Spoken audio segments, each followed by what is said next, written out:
go ahead and begin. Hi, good morning, everyone. I'm Brad Buslick from Washington, D.C. And this is Michelle Bernstein from New York. And we are Israel and Overseas Vice Chairs for National Young Leadership Cabinet. Welcome to the session, Safeguarding and Preserving the Infrastructure of Global Jewish Communities. Thank you for joining us today. Recordings of this session and all other workshops will be available online after the GA ends. I hope you're also planning to join us at 1:30 for the Jewish Together plenary.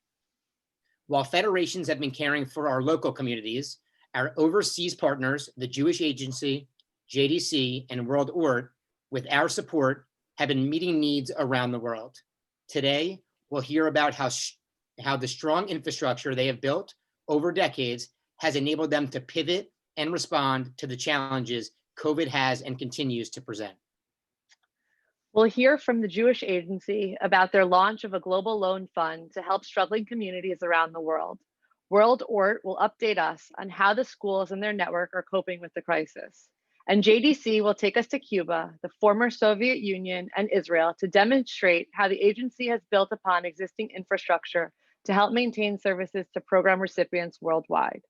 As Federation leaders, we are so proud of the overseas work that our system makes possible.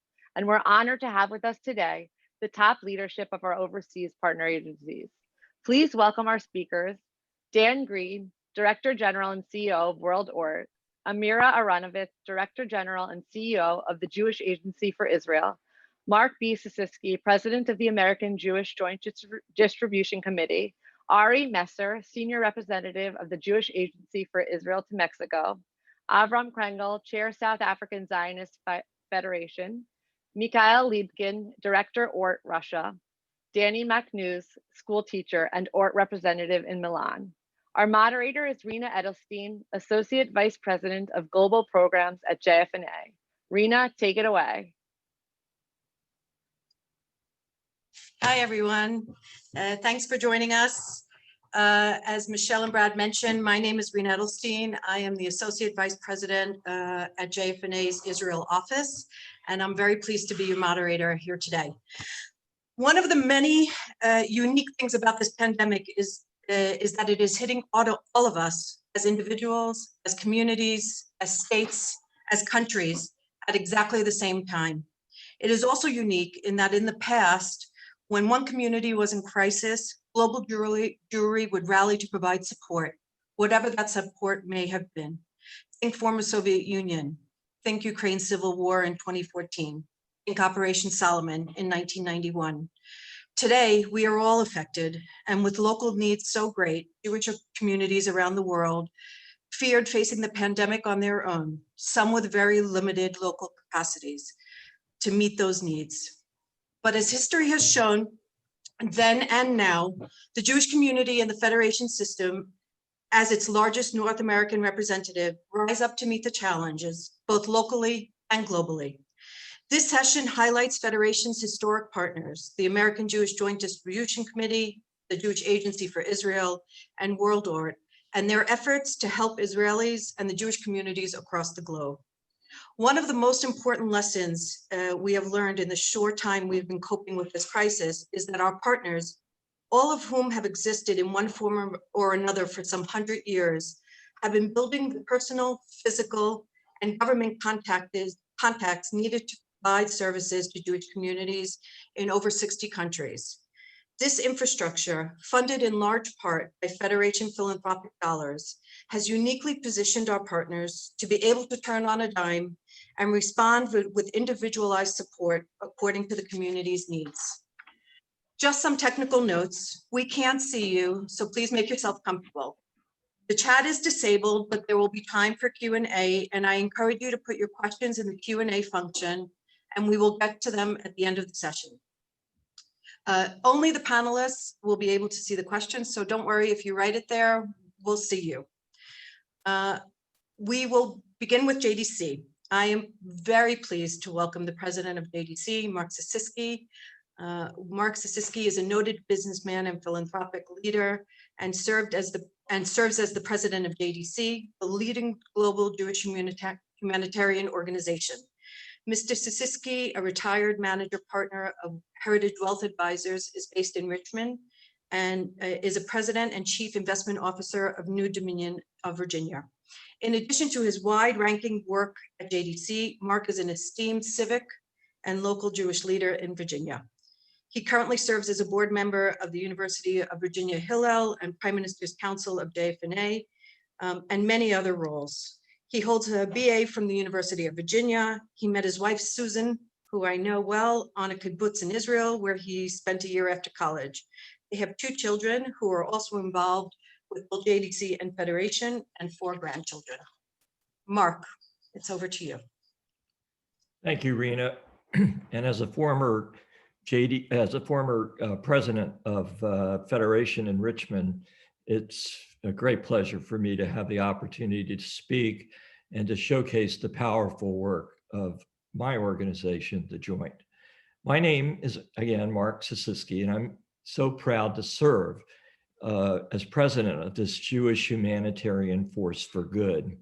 We're honored to partner with JFNA to lift lives and strengthen communities in some 70 countries around the world, wherever and whenever our global Jewish family needs us.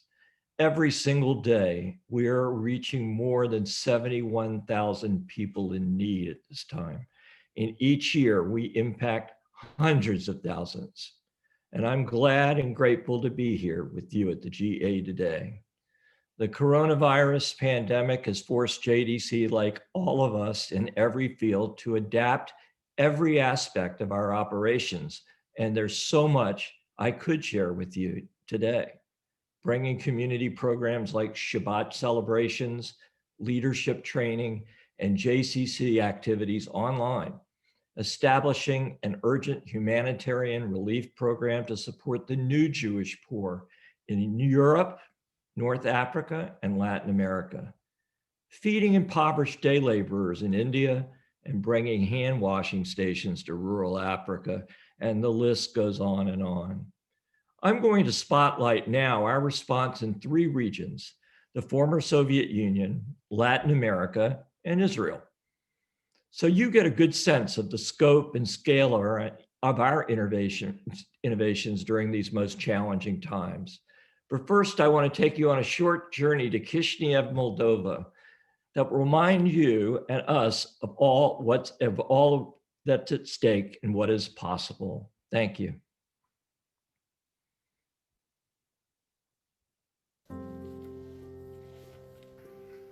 То, что меня волнует, потому что у меня нет близких. На каждый месяц мы получаем продукты, покупаем продукты по карточке. Если болеем, не болеем, Хесед, это мне как след в окошке, просто как след в окошке. Я мать Софья Борисовна, мне 84 года. Живу в Кишиневе, Молдове.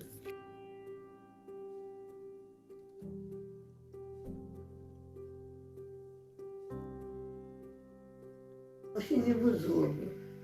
На самом деле, сейчас 78 лет, я уже ушла на работу, с работы. 78 лет. Хотела заработать, а второй, если заболею. Софье Борисовне мне больше всего нравится ее жизнелюбие, ее упорство. Софья Борисовна старается сама делать, обслуживать себя, делать какие-то мелкие работы, но в основном, конечно, мы помогаем ей. Я думаю, что миссия Хеседа очень важна для Софьи Борисовны, может быть, потому что она одинокий человек.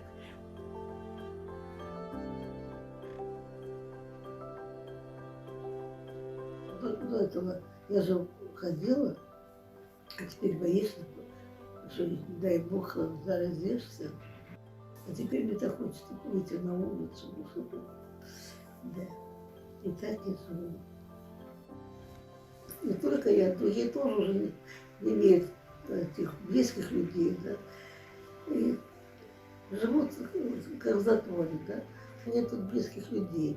И вот эти персонажи, они для меня близкие люди. Они делают все то, что можно сделать, что нужно сделать. Что нужно, они все делают. С душой.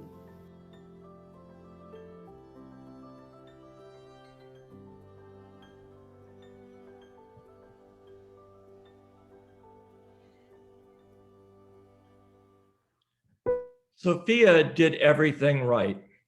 She worked for 50 years, but the collapse of the former Soviet Union left her retirement in shambles, looking totally different from anything she could have ever imagined. She's one of over 80,000 elderly we care for in post-Soviet states across 11 time zones, Holocaust survivors and other vulnerable Jews. And like she said in the video, she has no other address but JDC.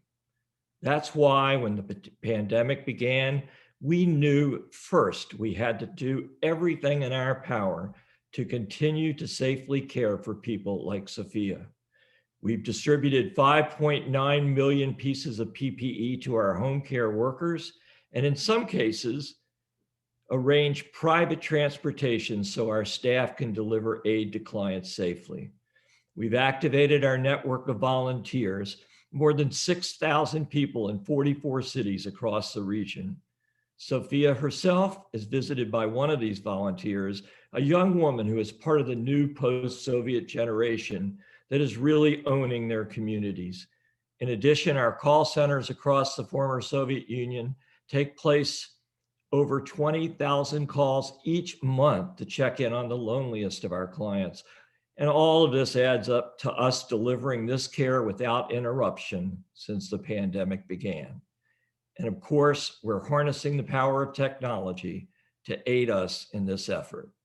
For years, Federation System has funded JDC's network of Chesed social welfare centers across the former Soviet Union, including the Jewish community of Zaporozhye, Ukraine.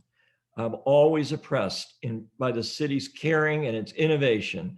And that's why I'm excited to share with you about JoinTech, a new pilot program to distribute special smartphones designed to alleviate loneliness and isolation among elderly Jews there in Zaporozhye.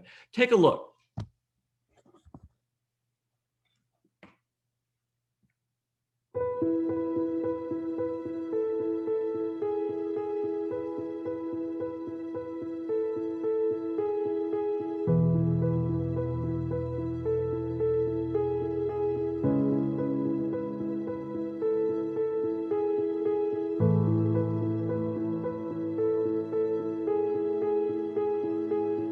Я беру смартфон. Моя патронажная научила меня или учит меня обращаться с ним. Я нажимаю кнопку, я делаю соответствующие движения. Он включается. И я вижу, дорогие мои, вас. Спасибо огромное, Хесед. А теперь, в связи с эпидемией, никуда же не хожу. И очень хорошо, что мне подарили смартфон, и я могу онлайн общаться с друзьями. Каждый такой телефон – это окно во внешний мир для тех людей, которые сейчас вынуждены оставаться дома из-за состояния здоровья или физических ограничений. Мне понравилось очень в Хеседе, когда я уже туда пришла в зрелом возрасте, делала это все с такой любовью, с такой радостью. Но у меня нет телефона, и благодаря этому проекту мне дали телефон, и теперь я смогу быть опять активным участником хеседовской жизни. Мы можем сегодня видеть друг друга, общаться друг с другом, видеть друг друга, делить горести и радости других. Поэтому, как говорится, наполним бокалы, поднимем их разум, и ясное солнце горит. Но солнце далеко, а хесед и смартфоны близко.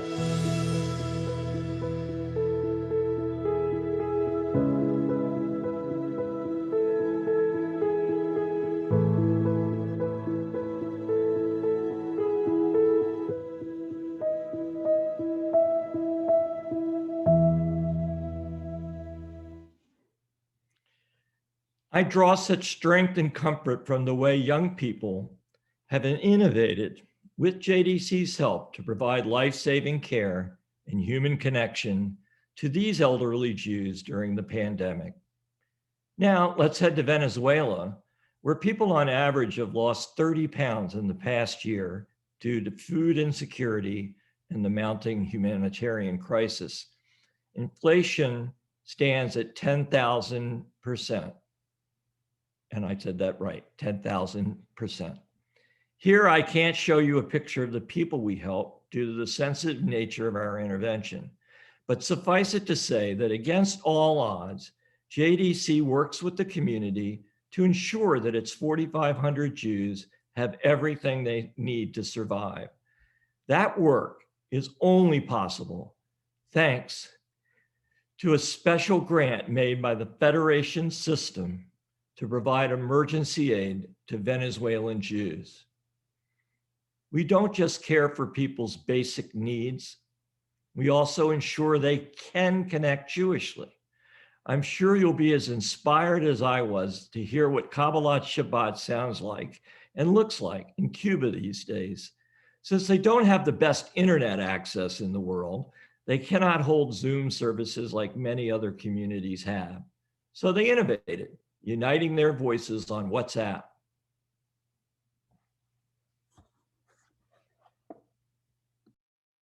ואהבת את אדוני אלוהיך בכל לבביך ובכל נפשך ובכל מאודיך והיו Leja dodili krakala pene shavane kavela Shema Israel Adonai Eloheinu Adonai Echad.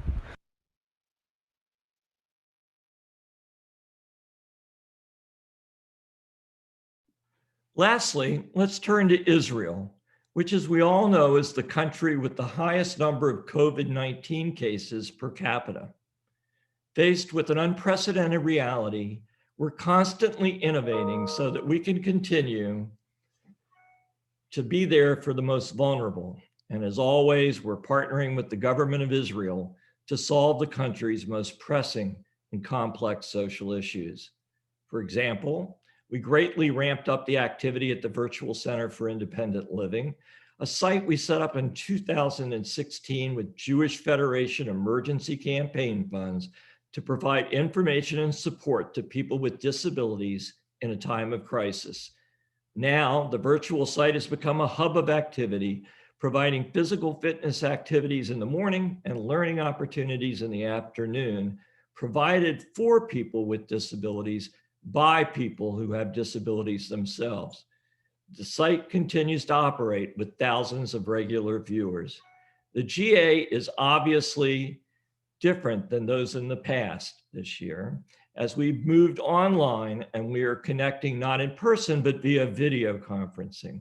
While these new technologies have their challenges, they also offer an opportunity in Israel. 1 in every 5 people, about 800,000 people, are looking for work. Digital platforms and remote work can offer a powerful path to move forward, especially at this time, as this video on the Druze community will certainly show you.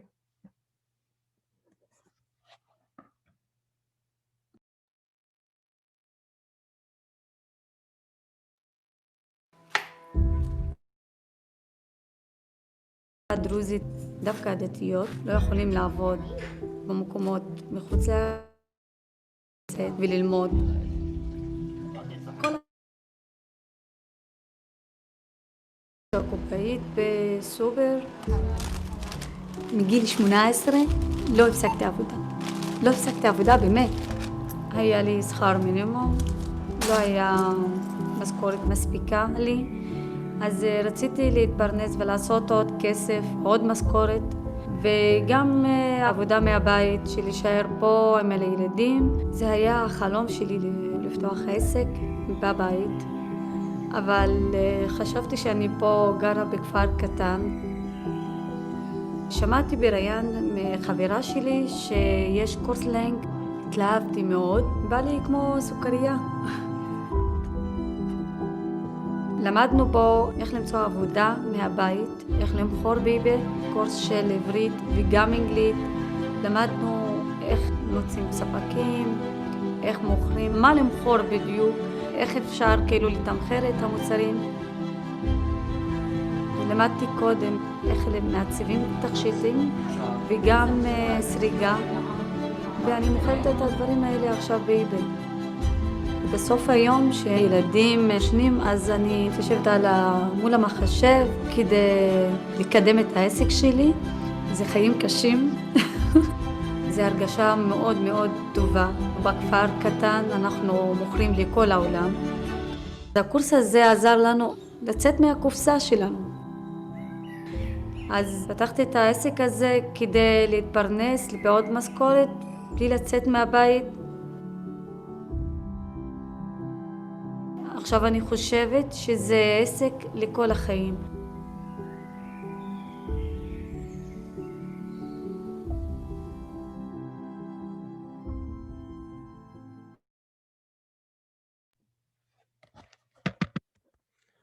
The world JDC works in is more challenged than ever, which makes our response more important as well, especially now. We're profoundly thankful for the continued partnership, dedication, and leadership of the Federation system. Truly, thank you.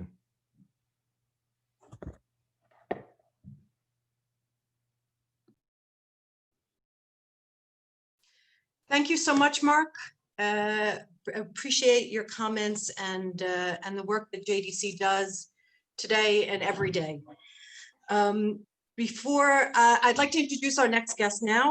It's my pleasure to introduce Dan Green, who was appointed ORT's Director General and CEO in 2020, having previously been Chief Operator since 2016.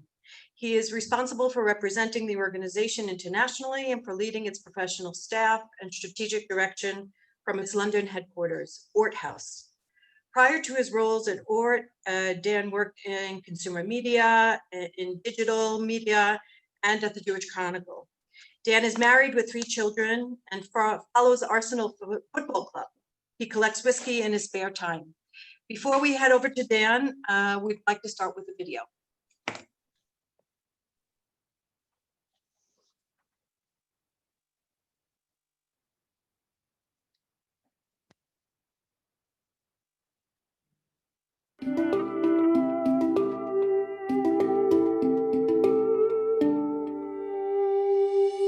You felt not just a number, but you felt a person with a name and a surname. Having someone so excited about learning and about teaching just made us, I think, very excited to learn. Through ORT, I touched 150 schools. They've empowered me, they were supporting me. Always I was there with them.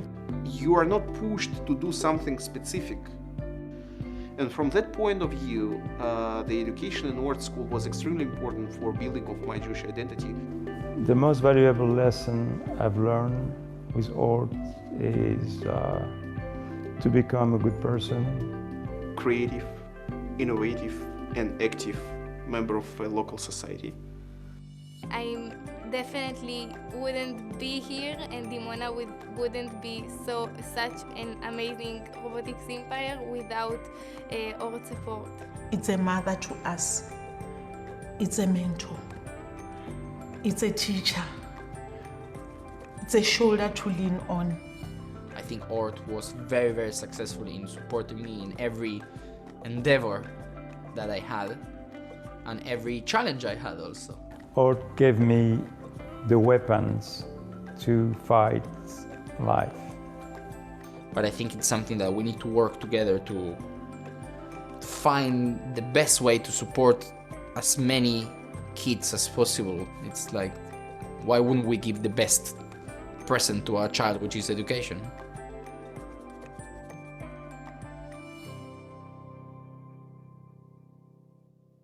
Hi everyone, my name is Dan Green. I'm the Director General and CEO of World ORT, And I'm delighted to be part of this workshop along with my two colleagues from the ORT network, Danny McNews from Milan and Misha Libkin from Moscow.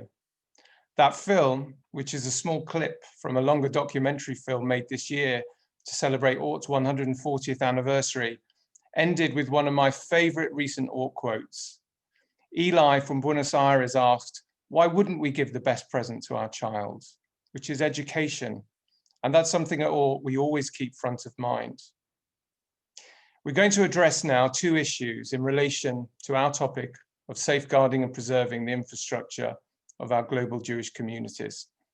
Firstly, with Danny, we'll see how her community in Milan has coped during the pandemic and how ORT has supported their efforts.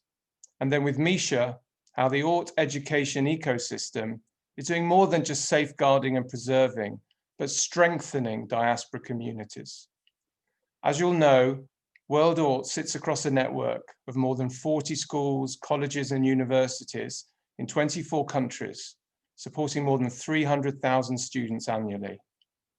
When the pandemic hit, and our schools that have stayed open continuously over decades, including in Berlin during the Second World War and in Warsaw right up until the liquidation of the ghetto, our schools were all forced to close.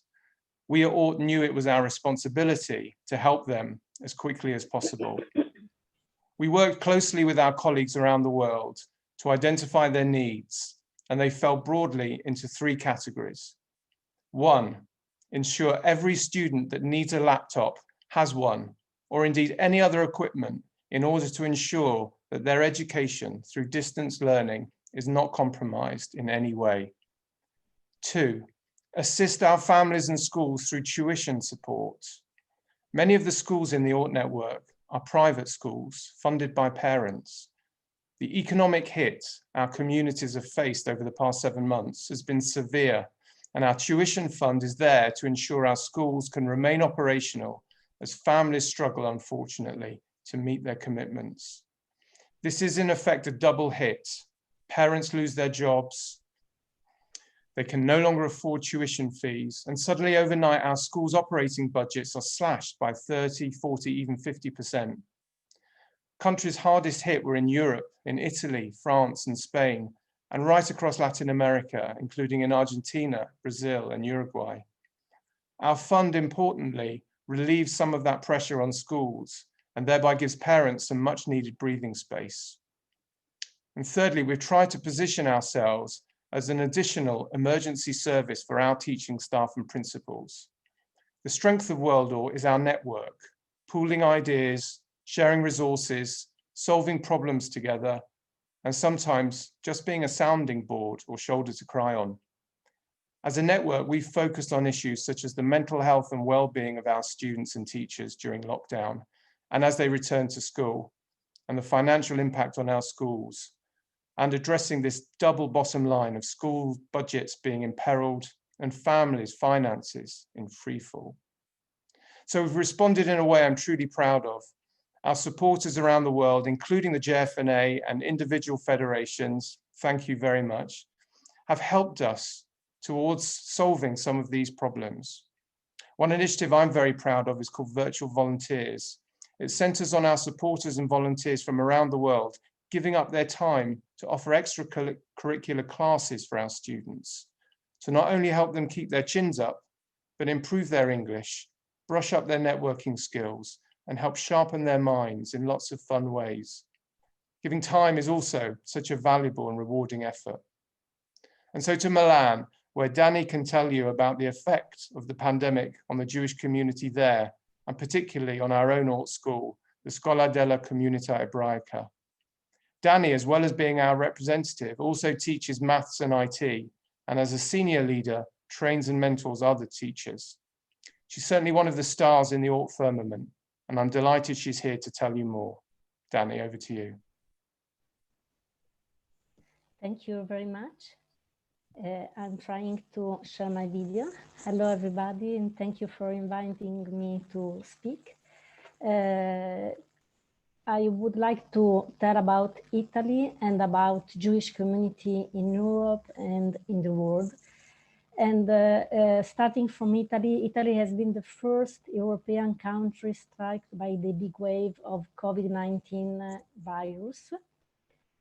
It has been the first country to face a lockdown and to see exponential growth of illness and death when no one knew how to handle the emergency and cure the people. Unfortunately, the situation is becoming more serious daily, and we fear that the needs and emergency will continue for a while. The emergency revolves around the existential problem of survival from the disease, of economic resistance of families and people who face more and more difficulties in dealing with everyday life. The number of new poor and needy people increases every day. The number of beds and medical care is getting more scarce every day. We are close to a new period of lockdown and remote and distance learning. This is visible to all of us. It is touching. Each of us can do something to help and must hopefully do it. But the emergency in the Jewish communities in the world revolves around another big problem, a problem of identity and cultural survival as Jews in the diaspora. And this is a very important and big problem. In the context of Jewish communities, COVID pandemic is accentuated like under a magnifying glass. The risk in Italy and other places in the world is to lose our Jewish identity and to lose our being part of a Jewish community. That's for three reasons. The first one is economical and financial commitment. Being part of a Jewish community is generally an onerous choice. The needy people make cuts on everything they can, and in times of crisis, they could normally decide to make cuts on Jewish school, more expensive than a public one.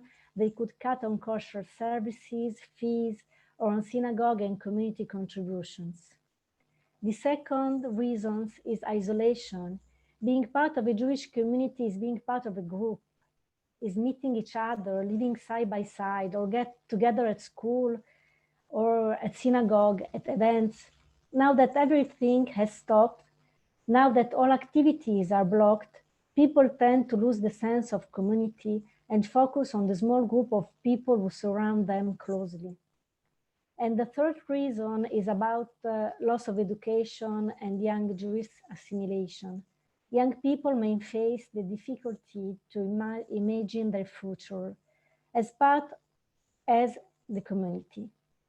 The future as part of the community. Not just teenagers, but also university students are facing that school and university are closed. You have youth movements like Bnei Akiva and Shomer Hatzair are closed.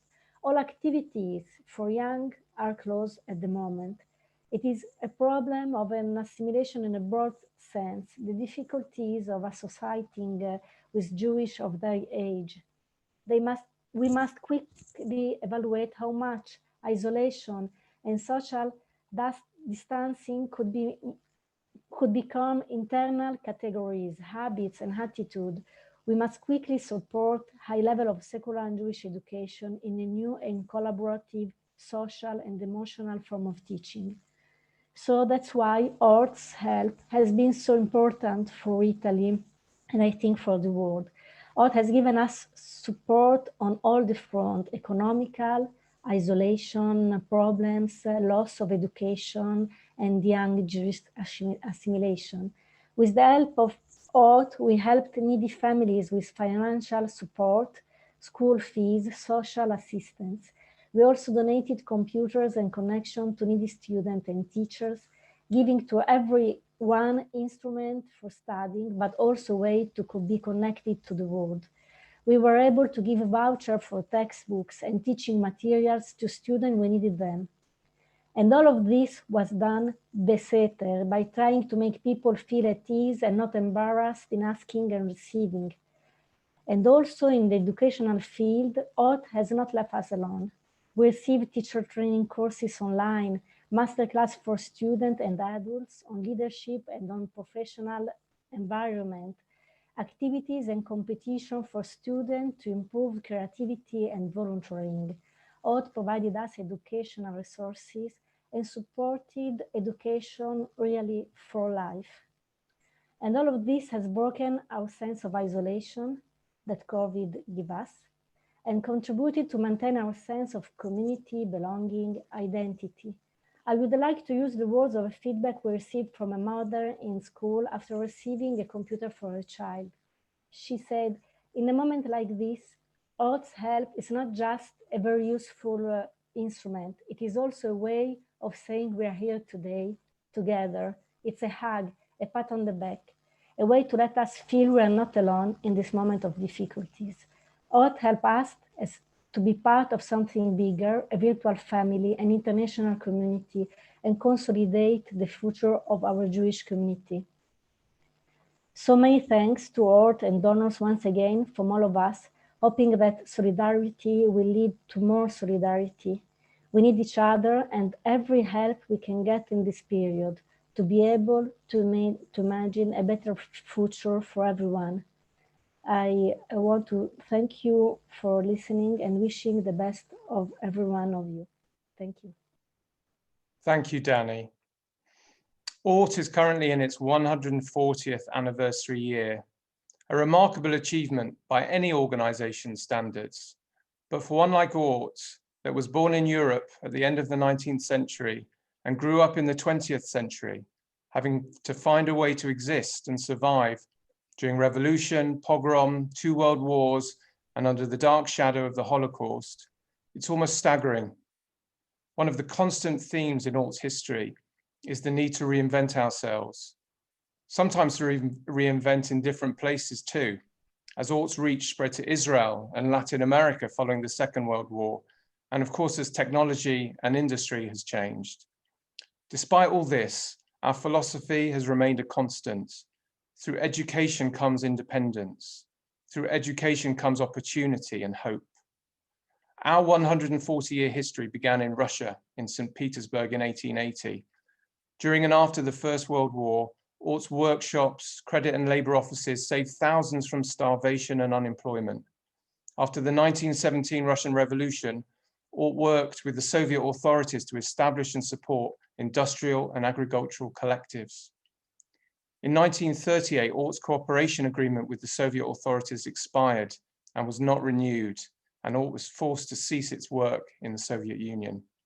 We were not allowed to return until 1990, and our first school was established there in 1995. But our 5-decade exile meant that we came back to a region which had made life extremely difficult for the Jewish population, where for many, practicing Judaism openly was a very dangerous thing. So how to re-engage with communities after this absence and with their understandable fears. Misha will give insight in a moment from the Moscow and Russian perspective, but our challenge was across the entire region. Our mission is so much broader than providing high quality and cutting edge education. Whilst this is important, our mission extends to strengthening Jewish communities, building infrastructure and leadership, and ultimately rekindling a Jewish flame that was in danger of being extinguished. Of course, we're under no illusions that many parents also choose a school for their children because it offers a fantastic secular education with the best chances of progressing to higher education. And to some degree, that is still true today with our schools. However, once they walk through the doors, the students realize they're parts of an international Jewish network imbued with Jewish values and teaching, and of instilling a love of Israel and the Hebrew language. For many, for the first time, they return home and the children introduce to their parents and grandparents the music of Kiddush and Kabbalat Shabbat on Friday nights, of songs for the Chagim, of Hatikvah, and questions are asked. And so bit by bit, in our own way, we contribute to the flourishing and renaissance of Jewish life in communities where this had not been present for many, many years. Misha Lipkin is a remarkable example of this, as he will tell you. He's a former ORT student and has now worked for ORT for 20 years in different roles, from being a former head of IT and ex-director of development for ORT Russia up to his current position leading the organization as the national director of ORT Russia. He volunteers with many international Jewish social and cultural programs, including Limud in the FSU and Taglit Birthright, amongst others. He's a regular speaker within the Federation movement and a past speaker at the JFNAGA and the FRD Leadership Mission. He's a father of 3, he lives in Moscow, and I'm delighted to introduce Misha Lipkin.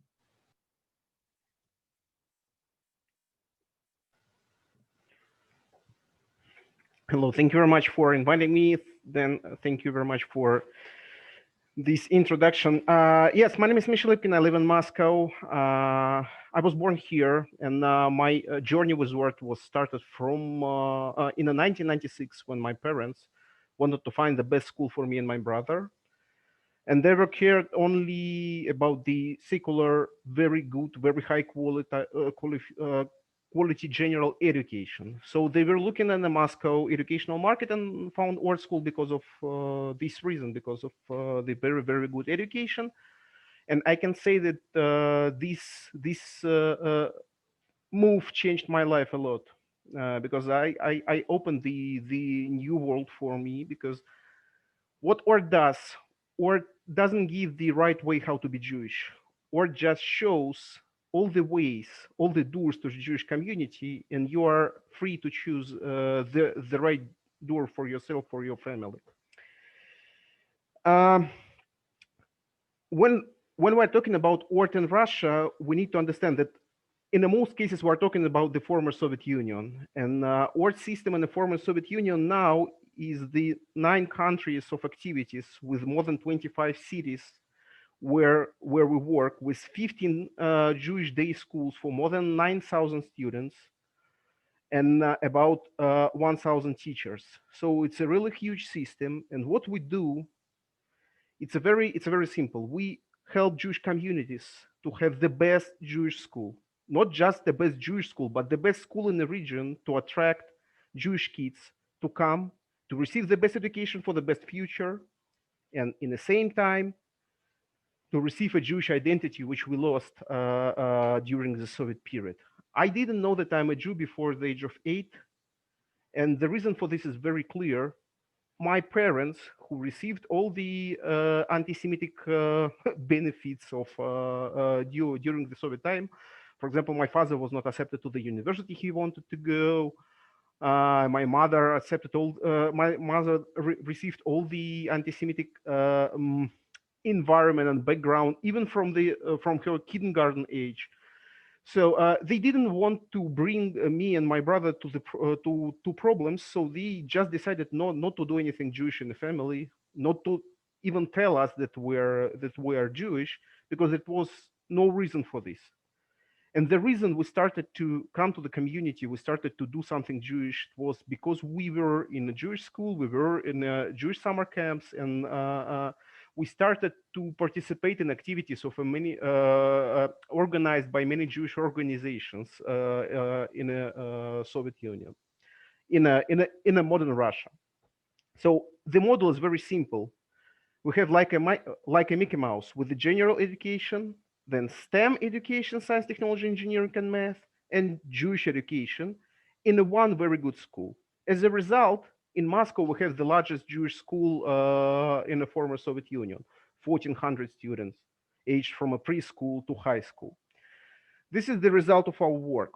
But what we are doing, I can tell you one very interesting example. Thanks to Mark, who mentioned the Kishinev in his presentation, I want to share one very personal story about my family.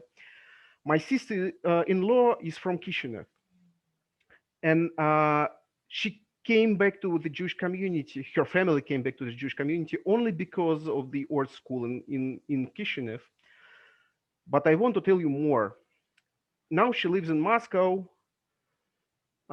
She's the wife of my brother. She's a part of our family, but also she's the head of all summer camps in Jaffe in Moscow. And her brother, who lives in Kishinev, he was his friends. They just found that the very new, I think that the first new synagogue in Kishinev, which was open for the last 15 years, I believe.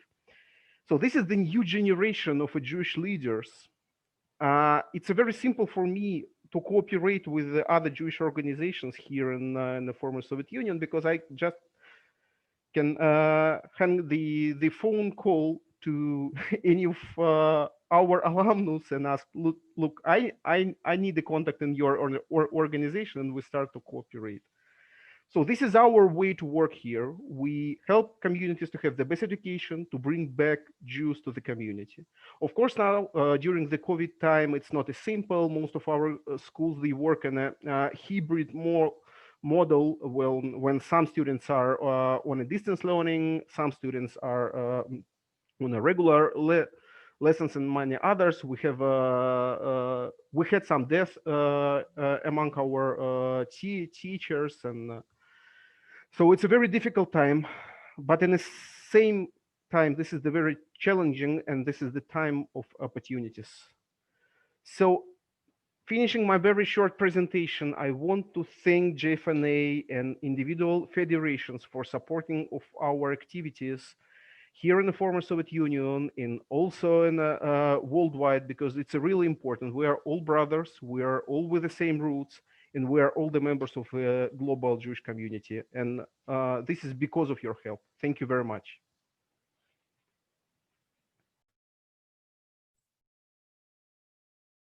Thank you so much, Misha. Danny, it is, I don't think we've ever been so acutely reminded of the importance of education during this pandemic, and how one of the things that we've seen, especially here in Israel, is that economic inequality is been brought to the forefront because of this pandemic, and ORT, I know, is working to limit the inequality. So thank you very much for the work that you do. I am very pleased to introduce our last speaker, our last three speakers. Amira Aronovich is the CEO of Jewish Agency for Israel. She holds an MA in Business Management and is a graduate of the Mandel Educational Leadership Institute in Jerusalem. She has worked for the Jewish Agency for more than 22 years in various roles and in management positions. In December 2018, Amira was appointed as the first ever woman CEO and Director General of the Jewish Agency. She is a mother of three, lives in Maskeret Batia, is a member of the Keshet community, urban community of religious and secular Jews, and which runs an education system in her community. Amira. Thank you, Rina, and shalom, everyone. I want to start by thanking for the opportunity to speak here today with all of you. What I would like to do is kind of share how we take the very ancient Jewish value of Kol Yisrael Arevim Ze Bazeh, all of Israel is responsible for one another, and talk about how this is being carried out during this very challenging period and during social distancing, I should say even more than before. And the fact that this is being done because of your support and how you all have a huge part in it. And so the Jewish Agency, which is a 90-year-old organization, works to promote and facilitate aliyah of Jews coming to live in Israel from all over the world, working tirelessly to connect Jews to one another, to the global Jewish family, and to Israel, and work to strengthen the Israeli society, the more weaker populations, and influence the pluralistic nature of the Israeli society. And so once the pandemic broke out, we, like many other organizations in the world, had to wake up to a morning whereby providing a very basic services to our target populations have become much more challenging. When I talk about Israel, I talk about servicing more than 7,000 senior citizens, the majority of them Holocaust survivors who reside in 57 old age homes that our Amigur subsidiary runs, working 24/7, as you can imagine, with a population at most risk. I can say that today, 7 months after the first breakout, Tfu, as we say in Hebrew, out of 7,000 residents, we have less than 10 casualties, and we have done over 30,000 corona tests. When we talk about Aliyah, it's very important to mention that Aliyah has never stopped. Israel has never closed its gates to Jews who want to move to Israel, and we haven't done so also now, but Aliyah is being done under very difficult conditions. Since the beginning of the outbreak, more than 10,000 Jews from dozens of countries around the world have decided to come and make their Aliyah, while having to quarantine once they land in Israel and be closed down for 14 days in quarantine, and then come to start their life in Israel under difficult conditions. And we have been working with the government, with our partners, to make sure that we supply them with all the extra needs that they need while doing that, including Olim that are coming for Ethiopia after waiting more than a decade to come and reunite with their families. Along with working in the Israeli society, the population at risk that we work with, more than 10,000 kids and their families at risk, whether in the communities or in youth villages, etc. But what I want to do today is really focus with you about our work in countries and communities outside of Israel, because as mentioned before, the unique nature of this crisis is that it happens all around the world at the same time.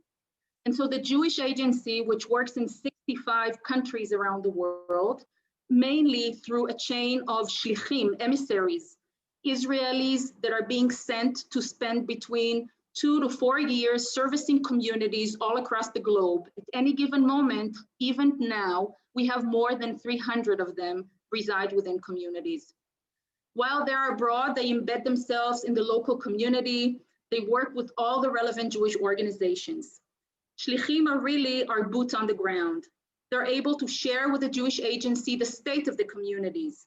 If they see trends in education, Israel engagement, or rising waves of anti-Semitism and anti-Israel sentiments, they facilitate Aliyah and encourage thousands of kids to participate in Israel experience programs every year.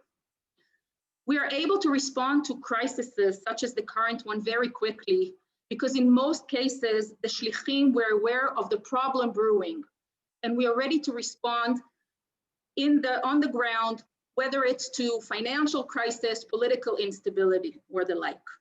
We work hand in hand with the leadership of the communities and the local community organization. So for COVID, this was no exception. Our shlichim worked hand in hand with the leadership of the communities. They helped mobilize volunteers. They took part in convening emergency forums and provided support of many kinds. They helped to open Aliyah files quickly for the ones who are interested, and helped to reach out any populations that had need as per the leadership of the community's definition. So I want to have with me today, Ari Messer, who is our senior representative located in Mexico. Ari oversees our work in 13 communities in Central America and Mexico, which has been heavily hit by COVID. And I want to introduce Ari and ask him first to share a bit about yourself and about your work in general. Thank you, Amira. Shalom, everybody, and thank you for your invitation. So my name is Ari Messer, and I am, as Amira said, the Jewish Agency Senior Representative in Central America. This is my 4th year in this position, and I'm based in Mexico City with my wife and 2 kids. My portfolio includes building relationships with the 13 communities in our region and exploring opportunities to make stronger the connection to Israel and the Jewish identity, of course. We are doing this through a variety of tools, such as shlichim, young educators that are based in different institutions of the communities and work with different audience. Of course, we're sharing experience, opportunities, and we use different engagement platforms, such as Partnership Together, summer camps, youth movement, seminars, and Masa programs. And of course, providing all the necessary support for whoever is interested in making Aliyah. The corona has significantly affected our communities that had to close down their institutions, create an emergency plan, and went to task to support the welfare needs of the different communities. The education and engagement activities were all transferred to online platforms. Although we have many challenges and with some modifications, we were able to continue with promoting our goals.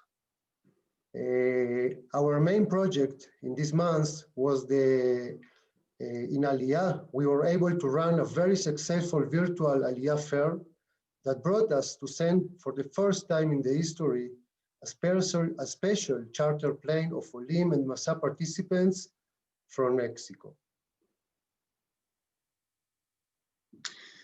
Thank you, Ari, for everything that you do, and we'll hear more, of course. I want to share with you that one of the first calls we received, myself and Chairman Herzog here in the leadership of the agency in Israel early on in the COVID pandemic, was from Ruth Dolingo, the president of the Jewish community in Rome. And she has shared with us the very challenging first period of the outbreak in Italy, as we know, that was very extreme and devastating.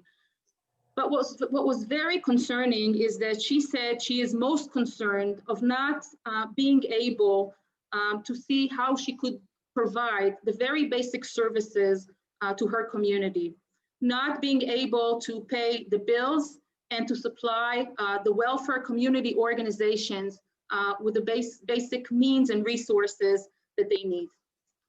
And so when we heard that, we were immediately determined to be able to be out there for those communities which for so many years have been there for Israel. Think about the Rome community, the most ancient Jewish community who have supported Israel for so many years. And suddenly they're at a place where they're not able to open the synagogue or provide the very basic needs of their vulnerable populations. And so the agency leadership decided that we will provide a bridge loan to prevent the long-standing community institutions from financial collapse. We immediately agreed to open a global loan fund to help all Jewish communities in crisis. We took a line of credit from our bank of $10 million and formed a lay committee, a global lay committee that had representatives from all the communities around the world, established criteria with our partners, the Jewish Federations of North America and the campaigns of Keren HaYesod, and began to evaluate many requests that we began receiving. We were quite shocked that in less than 2 weeks, we received more than 80 applications requesting millions of dollars from over 70 communities around the world, all of them reflecting the concern, as Ruth has shared with us, that they need assistance, some live cash flow oxygen to be able to maintain the very basic services of the community.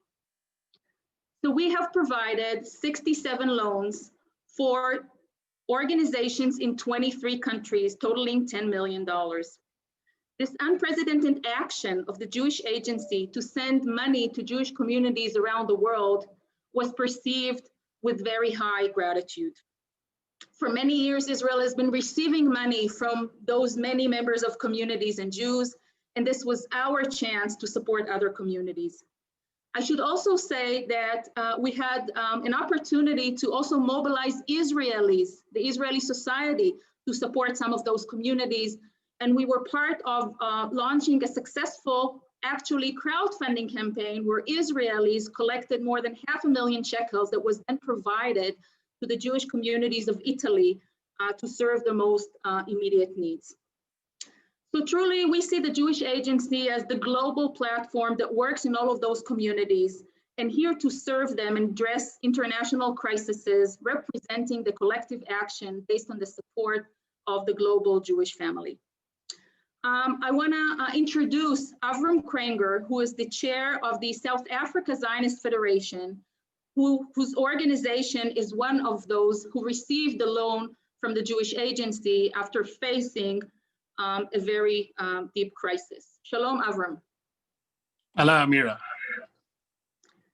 Can you see Avram? Great. Welcome, Avram. Shalom. Tell us a bit about the South African Jewish community and your role in it. The South African Jewish community is today 60,000 strong. It's a declining community. And we live in a country where essentially we run a mini state to keep ourselves here as a strong, cohesive Jewish community. We are responsible for our own welfare, our own education, and our own security. So Avram, can you reposition your camera a bit so we can see your face? We can see just that. Exactly. Thank you so much. Is that better? Is that better? Yeah, thanks. So when the corona hit South Africa, it was an enormous blow to our community. We knew we had to take care of the community, from the elderly, across the spectrum. And at the very moment that the communal organizations such as the South African Zionist Federation and the South African Jewish Board of Deputies needed to mobilize all the help and assistance, our donor base was decimated. It was such a sharp, harsh lockdown in South Africa that very few businesses were able to operate. And so as we were needed the most by our community, our donations dried up. And it was at that very moment that your loan scheme came online. And in a very quick period of time, we were able to access it even on our own currency, not at a dollar basis, because we were worried that our currency would depreciate. And it was a true lifeline. It allowed us to focus on caring for our community, saving lives, and not have to worry about almost shutting down because we had no funding. So, I cannot express enough gratitude to the Jewish Agency, to the federations, to everyone who was involved in this loan scheme. When it came to South Africa, it was a key to allowing us to ride out the worst of the crisis, to save many lives. And that is really what your loan fund did for us. It saved lives. It was the difference between life and death for many members who were able to call upon us, and we were able to help them, protect them, guide the community through this very difficult time. Thank you so much, Avram, and we pray for the situation to ease a bit and hopefully not to have an additional rise. And it was our privilege to be there on behalf of the collective Jewish people to help you. Thank you. Lastly, I want to share with you that one of the most amazing things that happened during those months of the pandemic is that we had dozens of entrepreneurs and experts from Israel who outreached to us and said that they feel they hold some knowledge, some good models, some tools that they have developed, that they have implemented here in Israel, and that they really want to share with communities abroad and try to assist them in any way they can. So Solidarity was mobilizing them. And at the same time, we have started to receive different communities who approached us with different needs. And so starting one by one on an ad hoc basis, we started convening, whether it's webinars or connecting between experts in our Amigur social housing for senior citizens, where they gave advice to managers of old age homes in Jewish communities in Cape Town and in South America and other places, how to manage the old age home during a pandemic. Or whether it's an Israeli entrepreneur who developed an app, how to effectively distribute food packages and mobilize volunteers while you monitor what they bring as feedback from the families, and suggested to apply that in different communities. So we've connected them with Milan, and now Milan and Cape Town are providing food packages based on this app.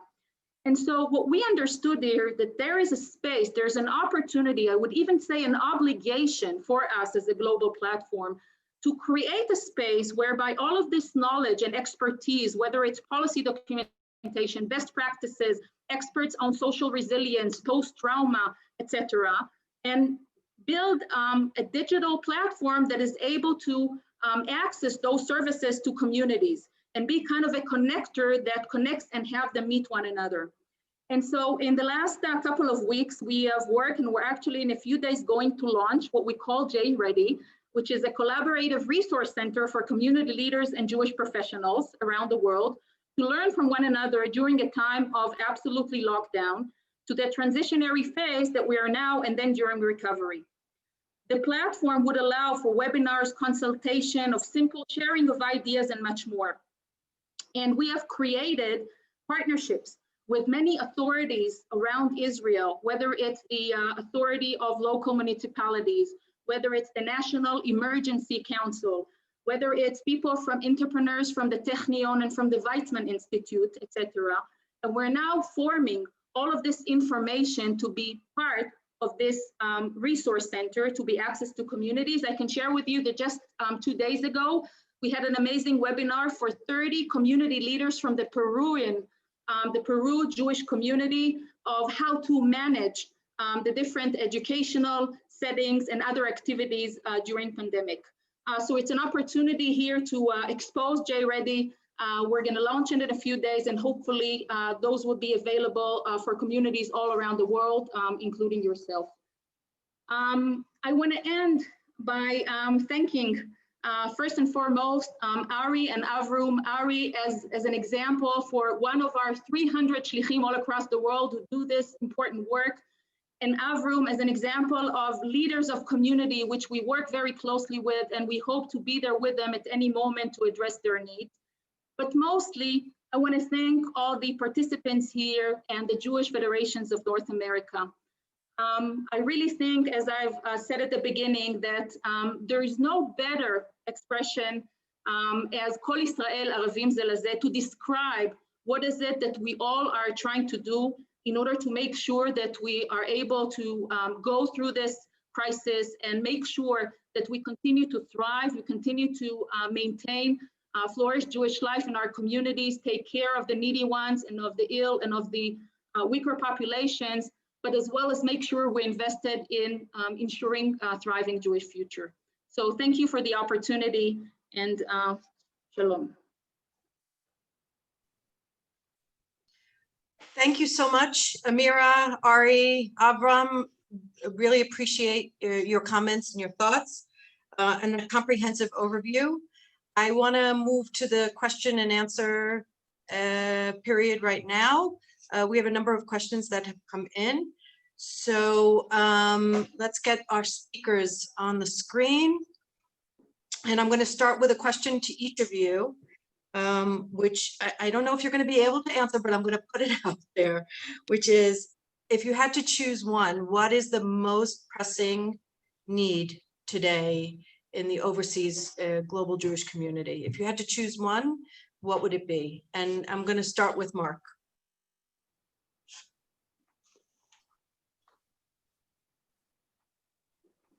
Mark, you have to unmute yourself. Narrowing it down to one when we have so many pressing needs around the world is difficult, but I will say that can I be heard? I'm sorry. I would say we are taking a very close look and beginning to see after a 4 or 5 year startup period of building, how are we going to take care of Jews in the former Soviet Union when the claims conference ends? We know it will end. It's a problem that does keep us up at night, but we do address this, and we're very proactive about what we call concentric circles that we've been able to put together and bring into larger chesedim around the former Soviet Union. The real question is, what is the funding community's desire about what to do with problems that will remain within the former Soviet Union for the Jewish population that's there? And I think it's up to the funding community. I mean, we're happy to execute our plans and happy to do everything that's needed to help those elderly Jews that need our help in Russia or Ukraine or anywhere in the former Soviet Union, but we have to have the funds to do that. And so when the Claims Conference, who is a major funder and partner, if we're not being paid anything any longer because the Holocaust victims have passed away, it's hard for us to look away because all of us are Holocaust victims in some sense or another. But there are the worst non-Nazi victims in the FSU because they have so little. Thanks, Mark. Let's go to Amira, and then we'll go to Dan. So I think if I had to choose only one, I think what we see all across the world, the work we've done in the last couple of months, is that many communities are suffering from weakening community organizations, where they lack the support of local government. They don't necessarily have the internal capacity to cover and take care of their own. And then that layer of community organization, when it collapses, it really breaks down the ability of the community to maintain its very basic services. And so our ability to be there, whether it's through our shlichim, working with the volunteers, or our ability to support them with cash flow, our ability to work with them into some mergers and moving to work online, kind of getting the local community arranging into addressing those seems to us most critical now when we talk about the smaller communities, the more peripheral ones, and again, the ones that do not have the local government support as some others may have in other countries. Yeah, it's funny, this session is called Supporting Global Jewish Infrastructure. And I've heard Eric say before that, if Federation didn't exist during these times, it would need to be created. It's the same is true for these Jewish communal organizations that support the community on a day-to-day basis. When it comes time to crisis, that's not the time to be creating these organizations. And if they disappear, the ability to recreate them would be in doubt. So I understand what you're saying.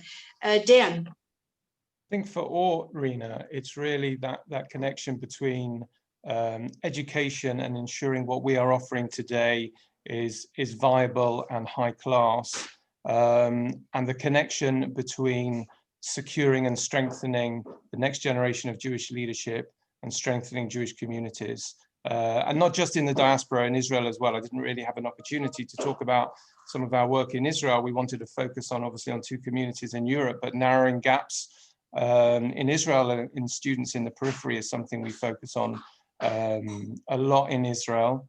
And those gaps that we see there can only be narrowed by the quality of our educational provision, which I think Misha and Danny explained very well. And by doing so, we're ensuring that parents make the right choice, that hopefully they'll send their children to our schools, they'll be better educated, they'll make a connection, a lifelong connection to Yiddishkeit and to Israel, and turn out people like Misha in his community in Moscow as really productive, giving members of their community. So I guess it's kind of simplifying a little bit to say it all boils down to education, but that's obviously our foundational point really in terms of what that can offer for us, and having the support in place to improve our educational provision at every step.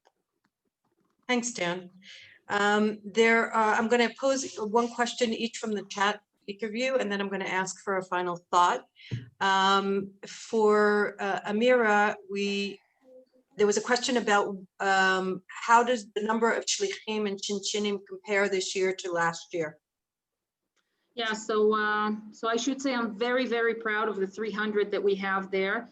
But I should say that in regular years, we've had a third more that come for long-term periods. The reduction of about 150 ones is mostly the shinshinim, our most precious younger shlichim, that's high school graduates who come to give a volunteer year to work in schools and synagogues and JCCs.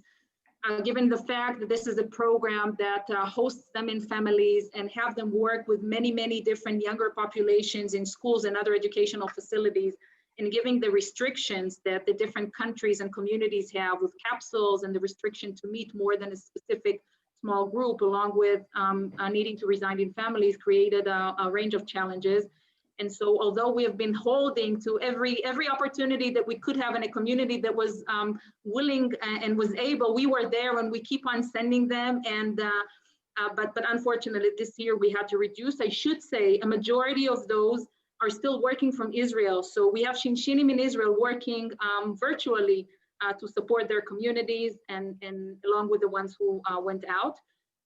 Summer camps counselors, which is a major endeavor of ours. We send every year 1,500 Israeli IDF graduates to serve as Israeli educators in more than 200 camps in North America, and about 300 Israeli counselors to serve as counselors in former Soviet Union summer camps. This year was the first time in 30 years for former Soviet Union, in more than 50 years in North America, that the season was canceled. And so we weren't able to send them. And you can imagine how disappointed they were after being chosen and were willing to go. But nevertheless, we had quite a wide range of virtual programming where those counselors were giving Israel content to the camps from a distance from Israel. So hopefully this upcoming summer season would enable us to continue to send them, along with in fall 2021, keep on sending the shlichim and shimshim. It's amazing that you've been able to send as many as you have. The communities have really stepped up to the plate to be able to figure out how to work with them, how to quarantine them, how to get them trained to work over Zoom, and it's amazing. And their work is so incredibly important now to provide content to the various Jewish organizations that are also trying to run online content. So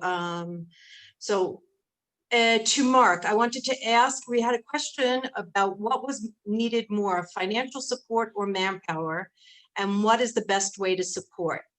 I'm not sure, they may be connected. You may need the financial support for the manpower, but I'm gonna ask the questions anyway. You're on mute. That happens all the time. I should know better. I'd say, as you said, both, but I have to tell you, and I don't want to keep pressing on the accelerator of the Soviet Union, we've invested through active Jewish teens, our program that has just grown by leaps and bounds, and by our leadership programs in the former Soviet Union for young adults. And they have taken over quite a bit of the manpower needs that we had when subcontractors or people that were frightened to deliver for COVID and other issues for themselves because they themselves were elderly.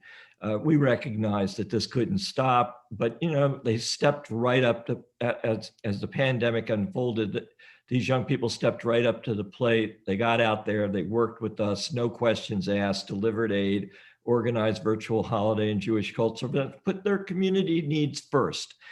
As far as money goes, we made certain again that we understood there would likely be a recession. We started a pandemic working group. We cut expenses. So unfortunately, we separated, was close to 100 associates of JDC. Sure, we'd love to have them back. We need more people to perform more services.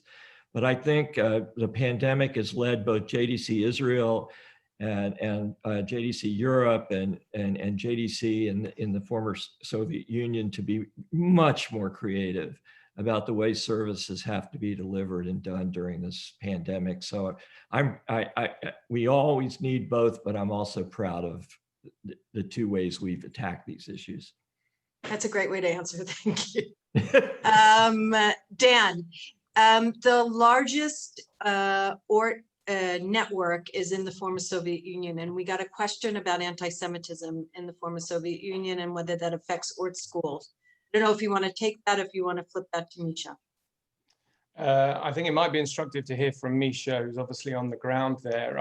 I would say in Russia, probably at the moment, it's a much lower level than it's been for many years. But with all things like in Russia, it's directly related to the economic and the political situation in that country in terms of it being quite shaky. So I think the Jewish community there feels relatively secure whilst understanding what's underneath the surface potentially, or with the past that they've had there. But I'd welcome Misha to speak directly on this from his community. Misha. Yeah, I can answer. Look, if we're talking about Russia, there is no state anti-Semitism at all. So you can open synagogue, you can do Jewish education and other things. But you have to note, and you have to remember always, that it's only about government, that it's not about people. And as an example, I can tell you that about 2 weeks ago, we had a police report that they prevent the plan to kill one of the Chabad rabbi. It's not in Moscow, but it's in a rather big city. They had a conflict because some group of like a crazy people thought that he is doing something very strange because he is a Jew, and they plan to kill him. So from the governmental point of view, there is no anti-Semitism in Russia. It's definitely no anti-Semitism in Ukraine, where we have an elected Jewish president. But we have to remind that on a people's level, nothing changed. So we are still in an environment of people who, in general, are not very pleasant for us, I can say. That's a nice way to put it. Thanks, Misha. Okay, we're coming to the end of our time, and I'd like to ask each of you for a final thought that you'd like our participants to come away with. I'll start with you, Dan. Thanks, Rena. Look, I just really welcome this opportunity, and obviously want to thank everyone in the Federation system, and particularly at JFNA, for the support that you give us, particularly in unrestricted funding, which is so critical for us to carry out the work that we need to do in the way that we need to do it. And we've seen this obviously more than ever during the last 7 months during the coronavirus period, which, please God, will all come through healthily very, very soon.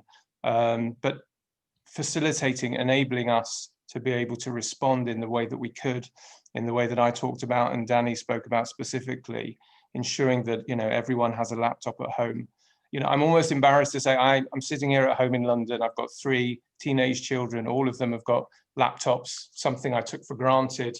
And I perhaps felt embarrassed afterwards when it suddenly became unknown to me how many young people around the world, in many of the places we've been talking about and Mark referred to in his presentation, in those communities, do not have that same access.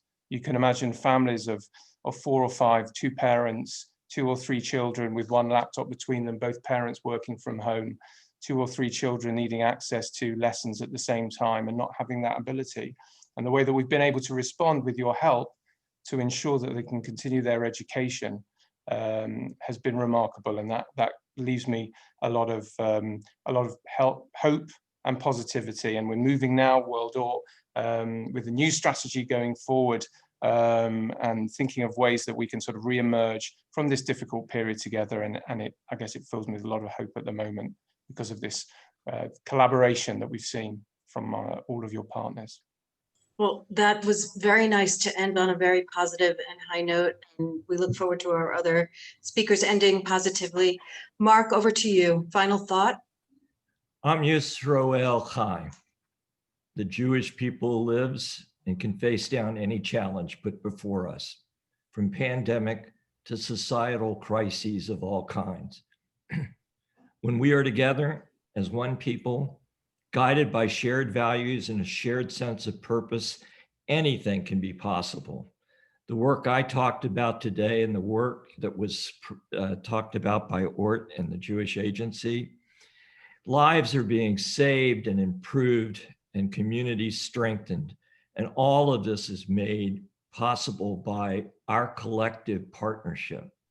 That is what makes it so. And we cannot ever let that slip out of our hands. Thank you. That was great. Thanks, Mark. Amira. So I would continue Mark's vision. I would say that I think what has kept the Jewish people all through the thousands of years and the endless crises that we went through is really our ability to take care of one another in the most extensive way. So I care about my family, I care about my community, but I care about my wider family and my wider community. And I think this current pandemic is just yet another opportunity that challenges us, but that the secret solution lies within that collective power. When we care about one another in the most widest way, this is what ensures our thriving Jewish future. And I think the collective, I would say, movement of the Jewish Federations of North America is a critical part of this global movement, along with the Israeli society and communities all around the world. So let's just hold on to that. And as Mark said, not lose any moment of holding on to that and using that as we have done in the past 1,000 years. Wow. So I'm not going to add anything to that, except to say thank you to all of our speakers and our partners for what you've been doing for the last 8 months for this crisis, and what you've been doing for the last 100 years for the Jewish communities in Israel and worldwide. It is appreciated, and we thank you for being our partners. And Erev Tov from Jerusalem. Good night, everyone. Thank you. Erev Tov. Stay safe, everyone. You too. Thanks, Stay everyone. healthy. Bye-bye. Nice seeing everyone. Bye-bye.